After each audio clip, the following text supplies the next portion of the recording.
You don't need to be an economist to understand inflation. For many Americans, rising prices of everything from food to gasoline are right in front of their noses. U.S. President Joe Biden knows this is a key issue for voters this November. I want every American to know that I'm taking inflation very seriously, and it's my top domestic priority. He's highlighted economic issues in recent swings through key states like North Carolina, Ohio, Iowa, and Alabama, and in Democrat-friendly states like Oregon. Current opinion polls universally put Biden's economic approval around 40%, and his Republican critics are unsparing. He doesn't do anything other than attack Republicans.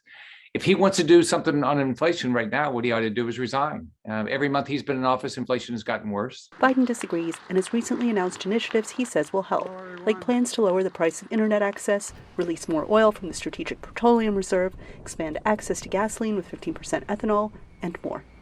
Senator Rick Scott, Wisconsin, a member of the Senate Republican leadership, laid it all out in a plan. It's the ultra-MAGA agenda. Their plan is to raise taxes on 75 million American families, over 95% of whom make less than $100,000 a year total income. The average tax increase would be about $1,500 per family. They've got it backwards, in my view. The White House also blames the pandemic for disrupting the economy, and Russian President Vladimir Putin, whose invasion of Ukraine has affected energy and grain prices. Analysts say Biden doesn't have time on his side before the November vote.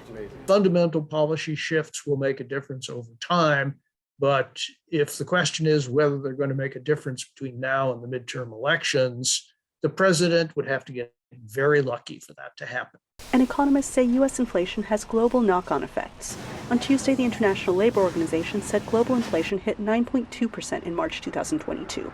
More than double the 3.7% rate of March 2021. What this inflation is going to give rise to is a recession in the G7 countries. That seems to be pretty much baked in the cake, and that's really not good for the whole of the global economy. Ultimately, this problem falls to the American voter.